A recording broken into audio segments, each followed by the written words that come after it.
here in 1984, 83, 84. If I remember right, you guys were living in Georgia still. So you had said how convenient the travel schedule was, where it's like you go out and travel with Georgia Championship Wrestling, come home, and Mel's there, and like makes life a lot easier, right? And that was so true. That was the one thing about Atlanta that I love is that I actually,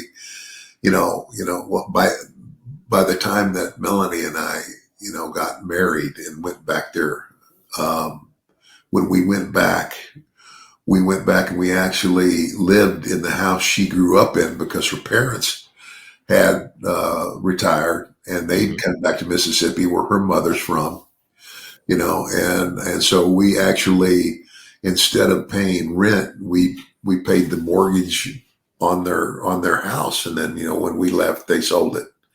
So anyway, that's the way that worked. Now, all that being said, Ted, it's here you are. You've got this opportunity to come back to Mid South in 1984, and this is after enjoying that kind of a lighter schedule where it's you go out somewhere in Georgia, you're home the same night usually, all that sort of thing. Well, now we all know that Watts's travel schedule in Mid South is absolutely crazy. Required you to go down to Houston, work for Paul Bosch every so often as well. So again, you and your wife are living in Georgia. A lot of convenience involved. I say all that to ask, how did you feel about going back to work in Mid South and returning to that crazy road schedule under Bill Watts? Well, I wasn't excited about the road schedule. What I was excited about is that I was going to go back to a territory that was run sufficiently. I give Bill Watts so much credit for my career because I happened to start for him, and Bill Watts. I mean, I loved it because the work was good. The work was good, and Bill always had good talent. And yeah, I could have made a little bit more money, but the other thing that I had going for me was a deal in Japan. Hmm. So the Japan deal, it worked. That helped a whole lot. Now, Ted, I'm wondering, could you walk us through like an average week's worth of travel in Bill's territory? Whew, okay. Most everybody, many of us, we had an apartment in Baton Rouge. I know JYD had an apartment there when he was there, and several others. But then there was some of the guys lived in Alexandria, Louisiana, because Alexandria literally is right in the middle of the state. It's like 100, I think it's 150 miles from. I'm trying to think the mileage. 120 miles from Baton Rouge to Alexandria, and then another 120 miles to Shreveport. Mm. So it's kind of like right, so it's a 240-mile trip. And I used to get up, yeah, a lot. And that's why a lot of guys lived in Alexandria, is because it was fairly centrally located. And but I Alexandria was this little town. I didn't, it just didn't set well with me. So I did what I wanted to do. But yeah, I mean, the trip wise, oh my gosh, I mean, like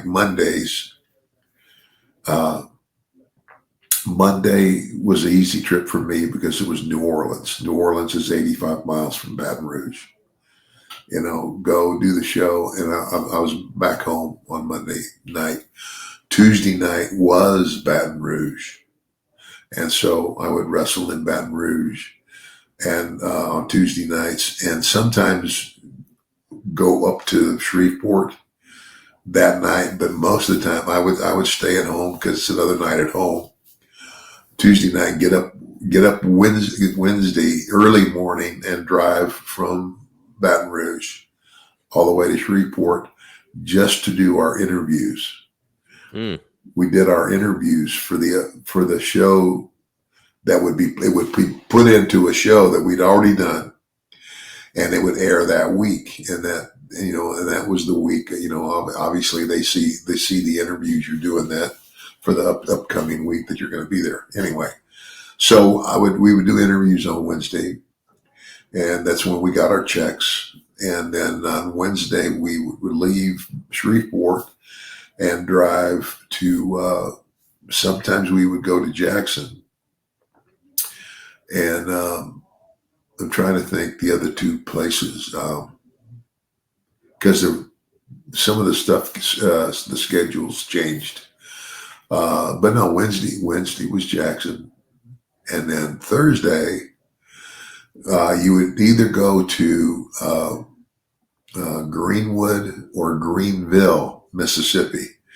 They're both about 100 miles from Jackson, but one's like here and then one's over here. They're, I think, like 50 miles apart. Anyway, Mm. we would wrestle either in Greenwood or Greenville and then drive all the way back through Jackson, Mississippi, all the way back down to Baton Rouge. That's a long haul. Oh my gosh, I hated that trip. And so we'd go back down to Baton Rouge, and then Fridays and Saturdays were different. They were like there was one little town, Houma, Louisiana, which is about 100 miles from Baton Rouge, and we'd wrestle there sometimes, and just I don't know, it was like one of those days that it could be. And I don't know. I know one thing is that Watts got us going to where I know we would do double shots on the weekends. We would like do we would do like say Lafayette, Louisiana, and and Houma, Louisiana. On the same day. Anyway, it was just craziness, but it is what it is. And if you're gonna, you just got to take the bad stuff with the good stuff. But Now, how, the I'm sorry. yeah, Go ahead. the knowledge that I gained by working under Bill Watts was priceless. Yes. Yeah. I mean, I think, a lot of people might resent Bill, but I think that most people will acknowledge him as a great wrestling mind. How many days a week are you working then? 7. 7 day, every day of the week you're Yeah. working. Well, there were never days off in wrestling, ever. Man, I mean, the travel there sounds absolutely wild, and it's got to be taxing on any family. Not to mention, you're working 7 days a week. So if you're working 7 days a week, your body's getting absolutely punished. Out there in the ring, where it's like, man, I'm guessing you're waking up feeling sore, and the last thing you want to do is go and take more bumps, but you gotta make the money, right? Well, I'll just it's kind of like when you play football. When you go out, every fall, for football, the first 2 weeks are hell because your body is adjusting to what you're putting it through.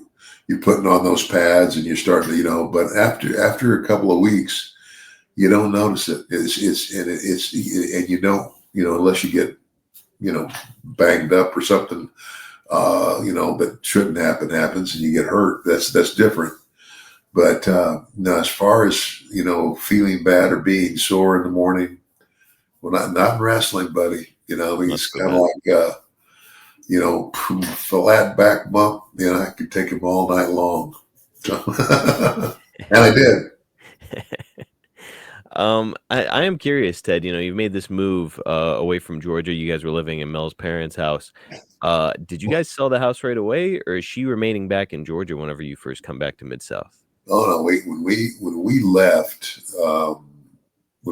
Atlanta, they her parents put the house up for sale.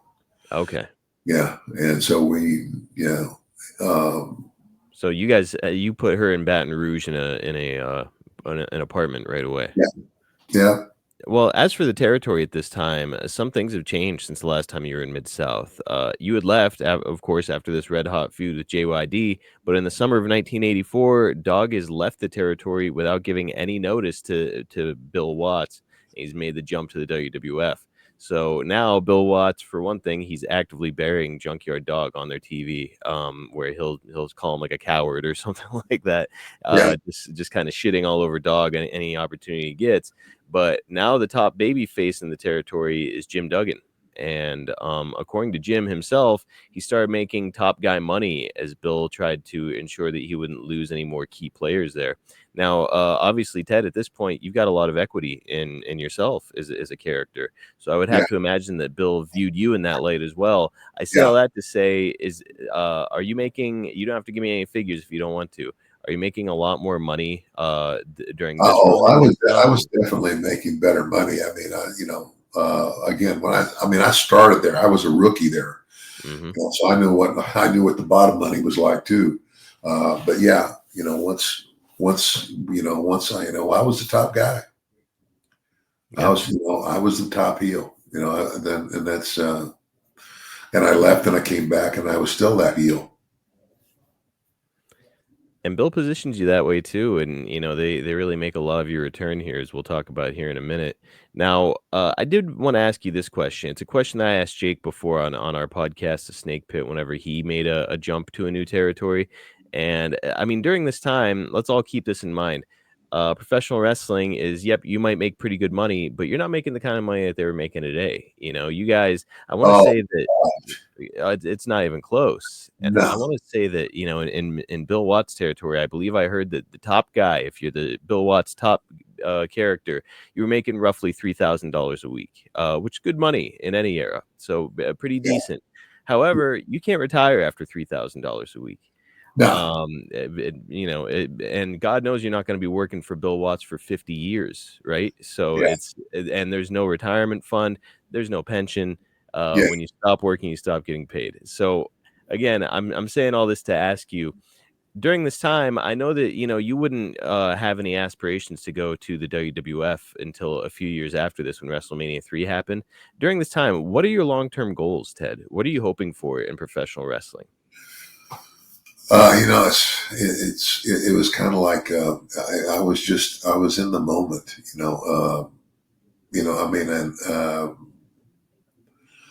it was like I was young and I was vibrant and I was doing really good, and I just thought, uh, it's kind of like you daydream and go, when I'm too old to wrestle, I'll become a manager or whatever. I don't know, but I just thought wrestling was going to be a permanent thing in my life because I grew up in it.